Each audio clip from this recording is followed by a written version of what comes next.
Squid games Netflix का number 1 show है।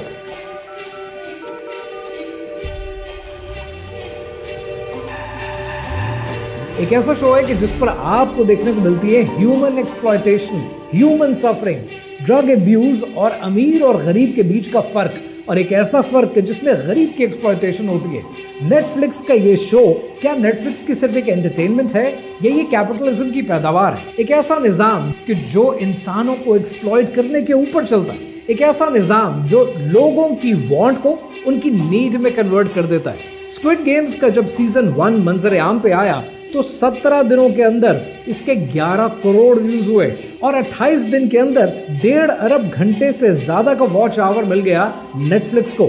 2025 में स्क्विड गेम्स का सीजन नंबर 3 आया और इस तीसरे सीजन के आते ही 10 दिनों के अंदर 10 करोड़ से ज्यादा व्यूज हैं। यानी ये वो चीज है जो दुनिया में इतने व्यूज निकाल रही है जितना दुनिया में कोई एंटरटेनमेंट चैनल नहीं निकालता।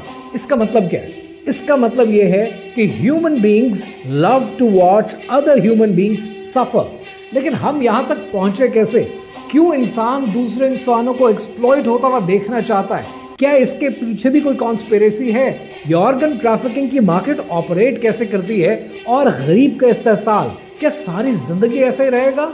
इन सब के पीछे कहानी क्या है, आइए समझते हैं।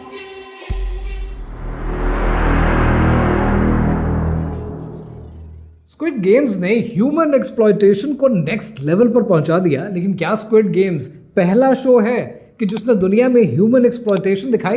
ये समझने के लिए आपको थोड़ा सा माजी में जाना होगा और मैं आपको लेके जा रहा हूं जापान में और सन है 1998 का। जापान के टेलीविजन निप्पॉन टीवी के ऊपर एक शो ब्रॉडकास्ट होता है और उस शो का नाम है लाइफ इन प्राइजेस। इस शो का फॉर्मेट बड़ा दिलचस्प है और आपके लिए बड़ा एंटरटेनिंग है क्योंकि ये फॉर्मेट अपनी नौइयत का पहला फॉर्मेट था कि जहां से एंटरटेनमेंट की डेफिनेशन बदली गई। इस शो का फॉर्मेट ये था कि एक पार्टिसिपेंट को कुरानंदाजी के जरिए फाइनलाइज किया जाएगा। फाइनलाइज करने के बाद उसे एक कमरे में रखा जाएगा और उस कमरे में उसके पास कोई ह्यूमन इंटरैक्शन नहीं होगा, कोई इंसान उससे बात नहीं करेगा। उस कमरे में जहां उसको रखा जाएगा उसे कपड़े नहीं दिए जाएंगे, वो नंगा होगा उस पूरे शो के अंदर और ये शो लाइव टेलीकास्ट किया जाएगा पूरे मुल्क में। यानी आपका ये नंग धड़ंग पूरे मुल्क में दिखाया जाएगा। अब सवाल ये है कि इस शो में करना क्या है और इस शो में अगर वो पार्टिसिपेंट जीत जाता है तो उसे इनाम क्या मिलेगा? अगर इस शो का पार्टिसिपेंट ये शो जीत जाता है तो उसे 1 मिलियन येन यानी तकरीबन $8,000 मिलेंगे, जो कि आजकल 22 लाख रुपए के आसपास बनते हैं।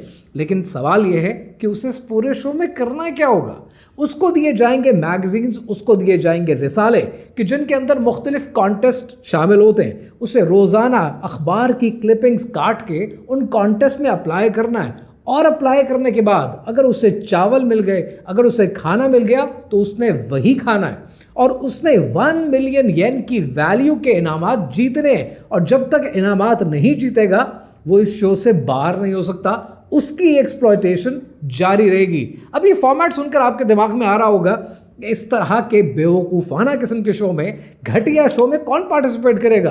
वेल, पीपल पार्टिसिपेटेड और उसी के अंदर से कुरानंदाजी में सेलेक्ट होता है एक 22 साल का कॉमेडियन जिसका नाम है टोमोकी हिमित्सु। लेकिन इस शो में उसके बॉडी पार्ट्स को, खास तौर पे जो उसके सेंसिटिव बॉडी पार्ट्स हैं, उनको छुपाया जाता है एक एग प्लांट के साथ। यानी जितनी दफा टेलीविजन पे उसको दिखाया जाएगा उसके जो प्राइवेट पार्ट्स हैं वहां पर एक एग प्लांट लगा दिया जाएगा और एग प्लांट को, बैंगन को जापानी जबान में नसूबी कहते हैं। लिहाजा इस शो में इसके किरदार का नाम ही नसूबी रख दिया गया। अब नसूबी उठ रहा है, अब नसूबी बैठ रहा है, अब नसूबी रिसाले काट रहा है। नसूबी को आज पूरे दिन कुछ खाने को नहीं मिला। This is the ultimate of human exploitation. और आपको लगता है कि चलो मान लिया कि टेलीविजन पे ये शो चला भी होगा, लेकिन इस शो को लोगों ने देखा नहीं होगा। आपकी सोच है। इस शो के वीकली बेसिस पर 3 करोड़ व्यूज आए और वहां से जापान के अंदर लाइव एंटरटेनमेंट, लाइव स्ट्रीमिंग को कॉमन बना दिया गया। आपको अंदाजा है कि टोमोकी ने ये कैरेक्टर, नसूबी का कैरेक्टर, कितने दिन निभाया? वो इस कैप्टिविटी में 335 दिन तक था, यानी 335 डेज, ऑलमोस्ट अ ईयर, कि पूरा साल आप नंगे पूरी दुनिया के सामने हो और पूरी दुनिया के सामने आपका ये नंग धड़ंग तो चले, दुनिया तो इसको एंटरटेनमेंट समझे, लेकिन आपको खाने को कुछ ना दिया जाए।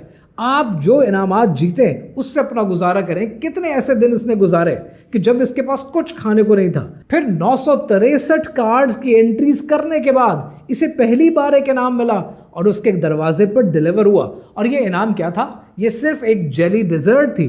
फिर इसको एक 5 किलो का चावल का पैकेट मिल गया इनाम में, लेकिन पकाने के लिए इसके पास औजार नहीं थे, पकाने के लिए इसके पास यूटेंसिल्स ही नहीं थे।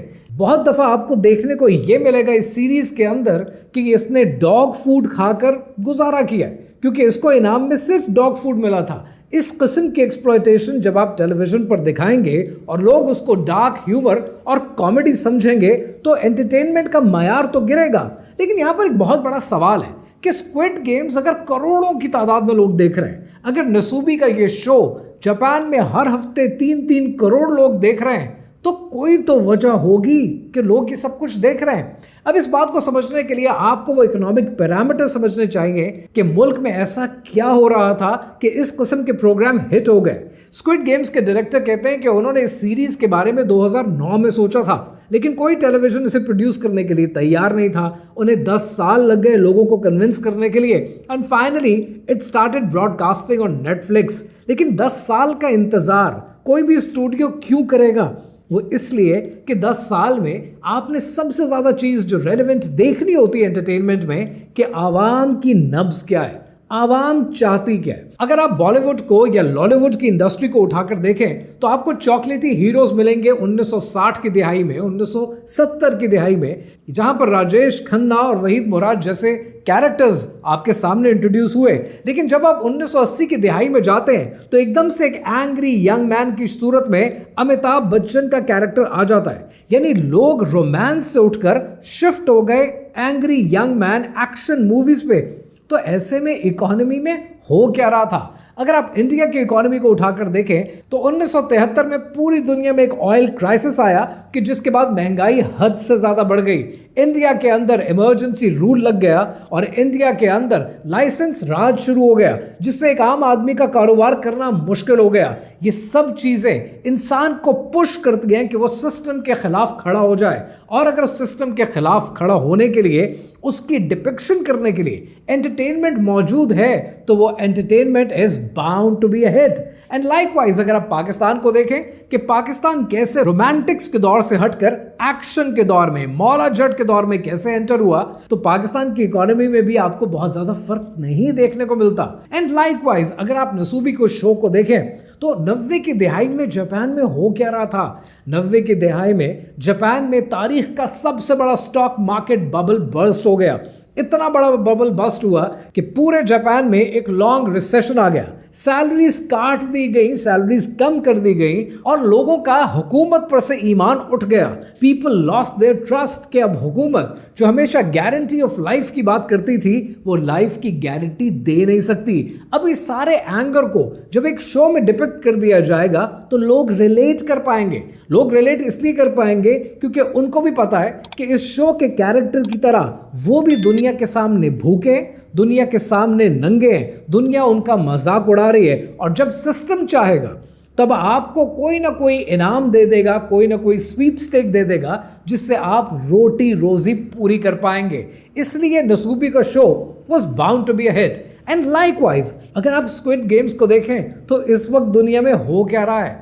साउथ कोरिया अपनी तारीख का सबसे बड़ा हाउस होल्ड डेट के क्राइसिस से इस वक्त गुजर रहा है। साउथ कोरिया में कोविड-19 के बाद के आफ्टरमैथ्स बहुत ज्यादा सॉलिड रहे और साउथ कोरिया की यूथ डिसइल्यूजन्ड है। यानी ऐसा शो बर वक्त आएगा, टाइम पे आएगा तो हिट हो जाएगा।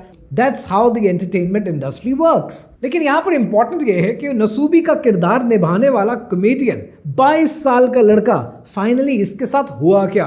जब इस शो से 1 साल के बाद ये बाहर निकला तो इसे $8,000 का इनाम तो दे दिया गया, क्योंकि उसने 335 दिन वो कुर्बानी दी थी अंदर रहकर कि जहां पर वो इंसानियत के दर्जे से भी गिर गया था। लेकिन बाहर आने के बाद उसे PTSD हो गया, पोस्ट ट्रॉमा स्ट्रेस डिसऑर्डर, और उससे वो जूझने लगा। सुसाइडल थॉट्स पैदा होने लगे, उसकी जिंदगी हमेशा के लिए तबाह होकर रह गई। लेकिन उसने एक अज़म बनाया, उसने अज़म ये किया कि मुझे एक सर्वाइवर के तौर पर जीना है और अपनी ज़िंदगी को लोगों के लिए बेहतरी की तरफ कंट्रीब्यूट करना है। उसने माउंट एवरेस्ट भी सर किया, उसने बाद में निकलकर मीडिया में सही चीज़ों के लिए आवाज़ भी उठाई और वो बहुत से सोशल वर्क प्रोजेक्ट्स का हिस्सा भी रहा। ये इंसान के अपने ऊपर है कि वो ट्रॉमा से गुजरने के बाद क्या बनना चाहता है, ये उसके अपना फैसला है, उसकी अपनी जिंदगी का। लेकिन स्क्विड गेम्स के अंदर एक और बहुत इंपॉर्टेंट कंपोनेंट है और वो कंपोनेंट है ऑर्गन ट्रैफिकिंग का। अब ये ऑर्गन ट्रैफिकिंग की मार्केट इस वक्त दुनिया में कहां खड़ी है और कौन सा मुल्क इसमें टॉप कर रहा है, आइए समझते हैं।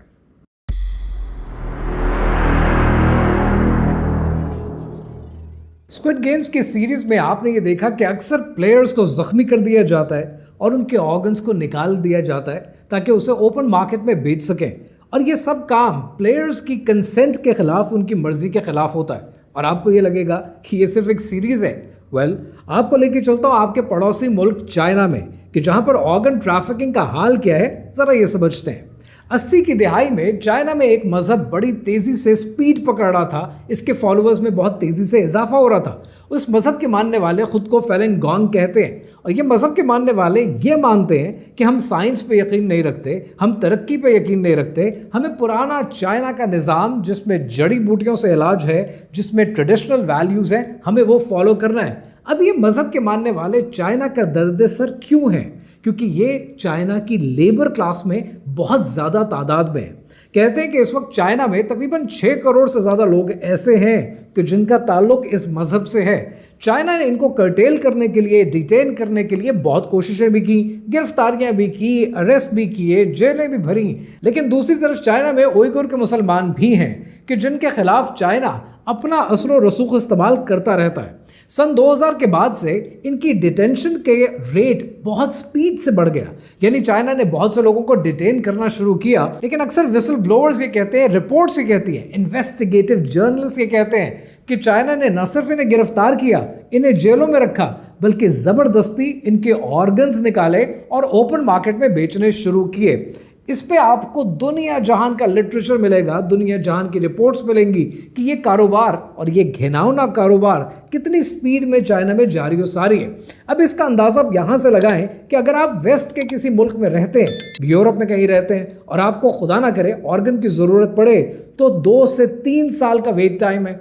अगर आप यूनाइटेड स्टेट्स में रहते हैं तो 5 साल का वेट टाइम है। लेकिन अगर आपको चाइना में ऑर्गन की ज़रूरत पड़े तो 1 से 2 हफ्ते के अंदर ऑर्गन अवेलेबल हो जाता है। अब ये इतने ऑर्गन चाइना में आ कहां से रहे, ये बहुत बड़ा सवालिया निशान है। एक इंसानी जान से तकरीबन $5.5 लाख की वर्थ के ऑर्गन्स निकलते हैं, यानी आज की टर्म्स में ये 15 करोड़ रुपए बनते हैं। तो जिस चीज को स्क्विड गेम्स ने दिखाया उसने दुनिया के सामने एक बहुत बड़ा राज फाश कर दिया कि ये ऑर्गन ट्रैफिकिंग आपके इर्द गिर्द, आपके अस्पतालों में भी चल रही है। और इसका इतना बुरा हाल है कि पूरी दुनिया में आज जितने डोनर्स हैं उसका 90% डोनर दुनिया के ग्लोबल साउथ से आता है, पाकिस्तान से, इंडिया से, बांग्लादेश से और अफ्रीका से। और आपको लगता है कि अगर $5 लाख की वैल्यू है तो मैं भी अपने ऑर्गन्स बेच दूं, आप भी अपने ऑर्गन्स बेच दें?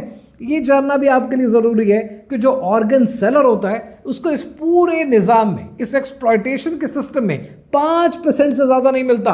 अस्पताल खा जाते हैं, मिडलमैन खा जाता है, रिटेलर खा जाते हैं। ये इस किस्म का विशियस सर्कल है और इसको एक्सपोज करने का क्रेडिट स्क्विड गेम्स को जाता है। लेकिन यहाँ पर एक और सवाल भी पैदा होता है और वो ये कि स्क्विड गेम्स ने ये दिखाया कि अमीर गरीब की एक्सप्लॉयटेशन कर रहा है और ये गरीब की एक्सप्लॉयटेशन आज किस तरीके से दुनिया में जारी है, आइए समझते हैं।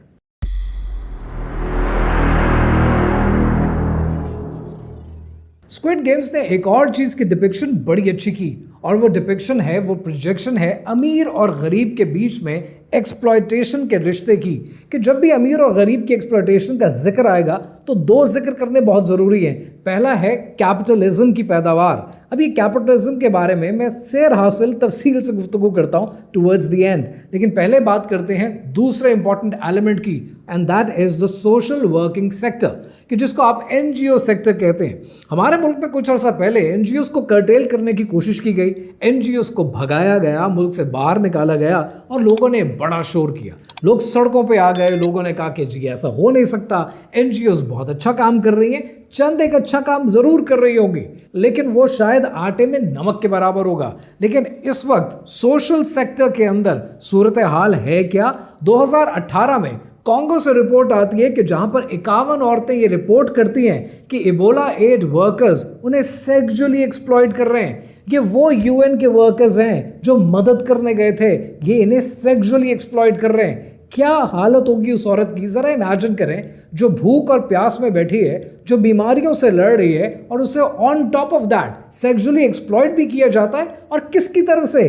किसी गुंडे या बदमाश की तरफ से नहीं, यूएन के पीस कीपिंग मिशंस की तरफ से। हेटी और चार्ट से रिपोर्ट आती है ऑक्सफैम के बारे में, जो कि दुनिया की बहुत बड़ी एनजीओ है, और ये रिपोर्ट आती है कि ऑक्सफैम का स्टाफ प्रोस्टिट्यूट्स को पे करते हुए पकड़ा गया है। ये है डेवलपमेंट वर्कर्स, ये है सोशल वर्कर्स। लेकिन जरा और सुने, श्रीलंका और हेटी के अंदर यूएन के पीस कीपिंग मिशंस जाते हैं और वहां पर चाइल्ड अब्यूज शुरू हो जाता है। This is how the world is working. अब इस सूरत हाल में अगर आप मजीद इंफॉर्मेशन चाहते हैं तो ये दो किताबें आपके लिए पढ़नी बहुत ज़रूरी हैं। पहली किताब का नाम है the crisis caravan by Linda Paulman, और इसमें लिंडा पॉलमन बात कर रही है कि ये जो एड है ये आज़ादी नहीं देती है, ये एड आपको डिपेंडेंट बनाती है। पाकिस्तान का 78 सालों का हाल आपके सामने, जब जब एड मिली है हम उतने ही डिपेंडेंट हो गए हैं। एक ज़माने में I used to work as a consultant, and being a consultant बहुत से ऐसे इंटरनेशनल ऑर्गेनाइजेशंस हैं जिनके लिए मैं प्रोजेक्ट्स पे जाया करता था। एंड आई रिमेंबर कि एक गांव में गया, उस बंदे के साथ बड़ी अच्छी दोस्ती हो गई। उसने कहा आप यहाँ क्या करने आए हैं? मैंने बताया जी हमारा जो सिलसिला है, इस ऑर्गेनाइजेशन के थ्रू आपको ये मदद मिलेगी, ये मदद मिलेगी और ये मदद मिलेगी। उसने सुनने के बाद पता है पहली बात क्या कही? उसने कहा ये सारे काम मैं अपनी जेब से अपनी मदद आपके तहत करना चाहता था, अब नहीं करूंगा, आप लोग आ गए हैं, आप लोग करके देंगे। This is how you make the whole system dependent. इसलिए इससे आज़ादी हासिल करना, इससे बाहर निकलना बहुत ज़रूरी है। मैंने ये आज़ादी अपनी ज़ात के लिए हासिल की है, लेकिन क्या 24 करोड़ पाकिस्तानियों ने ये आज़ादी हासिल की है? क्या दुनिया के मुतवस्सित इलाकों ने आज़ादी हासिल की है? क्या गज़ा में एक्सप्लॉयटेशन नहीं हो रही? ये बहुत से सवालात हैं जिनके जवाब जानने बहुत ज़रूरी हैं। और जो दूसरी किताब आपने पढ़नी है वो है sexual exploitation and abuse in peacekeeping and aid. This book is by Jasmine Kim. And again आपको यही सिनारियोज और यही जुल्म सुनने को मिलेंगे। मैं अक्सर ये बात करता हूँ, जो स्पेशली मेरे फॉलोअर्स हैं, सुनने वाले हैं, देखने वाले हैं, आप लोग जिन शहरों में रहते हैं उन शहरों में आपका निज़ाम ज़िंदगी ज़्यादातर 3 से 4 किलोमीटर के रेडियस में गुजर जाता है। दुनिया क्या है ये इस रेडियस से बाहर है। तब आपको समझ में आता है कि दुनिया का निज़ाम चल कैसे रहा है। और जब दुनिया के निज़ाम पर बात करें तो वो निज़ाम जिसने आपको, मुझे, इस पूरे माशरे को एक्सप्लॉइट कर रखा है, दैट इज कैपिटलिज्म। अब स्क्विड गेम्स का कैपिटलिज्म के साथ ताल्लुक क्या है और इस कैपिटलिज्म को समझना आपके लिए ज़रूरी क्यों है, आइए समझते हैं।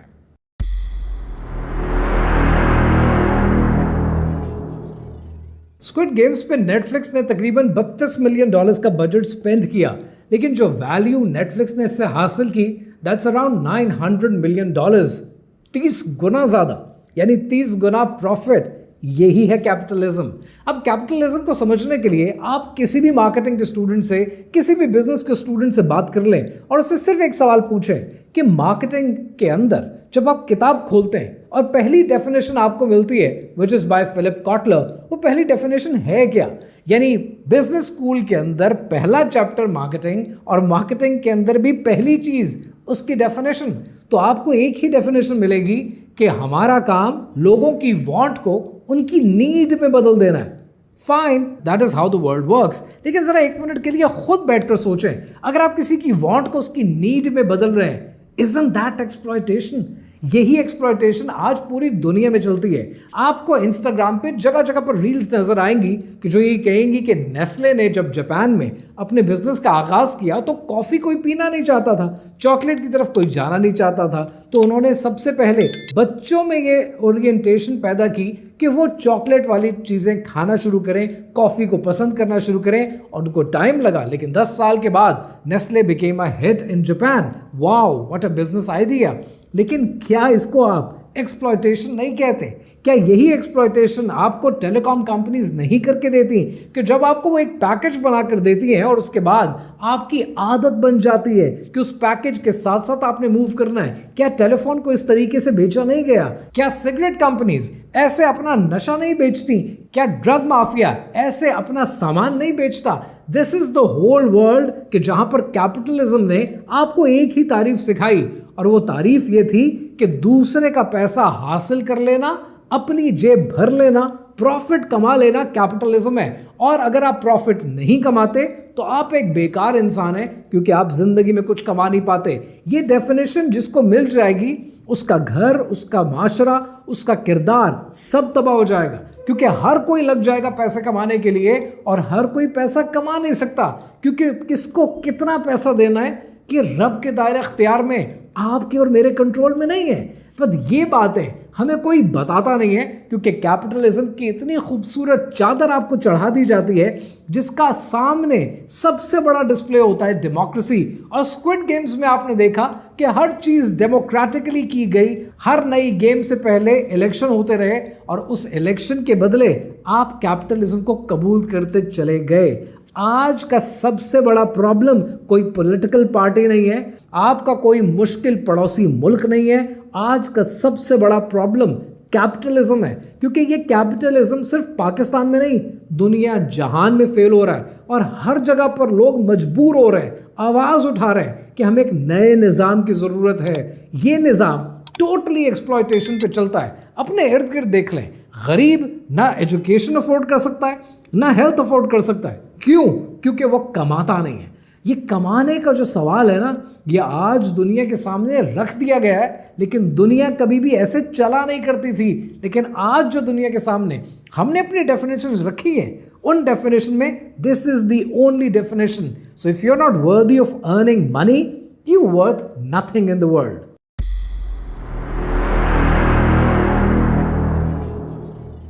अब तक आपने स्क्विड गेम्स को समझा, इस सीरीज के अंदर ह्यूमन सफरिंग्स को समझा, नसूबी के कैरेक्टर को और जापान की सीरीज को समझा।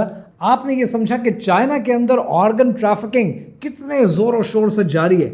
आपने ये समझा कि सोशल वर्कर्स कैसे गरीब इंसानों को, मजबूरों को एक्सप्लॉइट करते हैं। आपने ये समझा कि कैपिटलिज्म कितना बड़ा नासूर है। अब यहाँ पर एक बात जो सबसे इंपॉर्टेंट है आपके लिए समझने के लिए, कि अब आपने एक्शन लेना क्या है। इस एक्शन को लेने के लिए एक छोटा सा किस्सा सुनते जाइए, और वो किस्सा है अशफाक अहमद साहब का, कि जब वो इटली में पढ़ाया करते थे, कहने लगे कि मैं एक दिन तालाब के किनारे बैठा था, लोग स्विमिंग कर रहे थे, एक इंसान डूबने लगा। तो जब डूबने लगा और मुझे स्विमिंग आती थी तो मैं उसकी जान बचा सकता था, पर मैंने पता है क्या किया, मैंने अपने जूते के तस्मे खोलने शुरू किए। इतनी देर में एक सूटेड बूटेड अंग्रेज वहां खड़ा था, जिसने आओ देखा ना ताओ पानी में छलांग लगा दी अपने उन सूटेड बूटेड कपड़ों के साथ, और उसकी जान बचा ली। प्रॉब्लम आज स्क्विड गेम्स जैसी सीरीज देखकर ये होता है कि हम सिर्फ देखते रहते हैं। हमारे सामने सड़क पर कोई नाखुशगवार वाकया हो जाए, कोई प्रॉब्लम हो जाए, हम मोबाइल उठाते हैं, रिकॉर्ड करना शुरू कर देते हैं।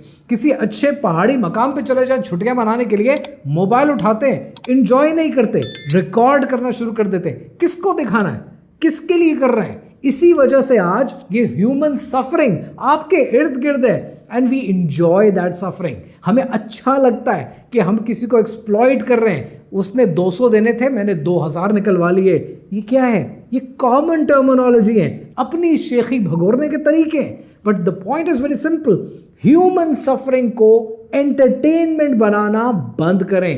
That's point number 1। और जो दूसरा काम आपने करना है वो ये करना है कि आपने माइंडफुल कंजम्पशन करनी है। हर चीज नहीं खरीदनी, हर जगह से नहीं खरीदनी, आपने वो खरीदना है जिसकी आपको अशद जरूरत है। अगर आप अपनी वांट को अपनी नीड बनाते रहेंगे तो आप गधों की तरह सारी जिंदगी दूसरों के लिए काम करते रहेंगे। स्क्विड गेम्स की तरह कैपिटलिज्म का ये खेल आपकी जिंदगी में जारी है। कैपिटलिज्म ये खिलवाड़ आपके साथ करता रहेगा। फैसला आपका है कि आपने इस गेम की तरह इस गेम का कैरेक्टर बनना है, प्लेयर बनना है, या अपना निज़ाम लेकर आना है। एक ऐसा निज़ाम जहां पर कद्र हर इंसान की हो, इस बुनियाद पर नहीं कि वो कितना कमाता है, सिर्फ उस बुनियाद पर कि वो एक इंसान है। ये फैसला आपका अपनी जिंदगी के लिए आपके अपने हाथों में है।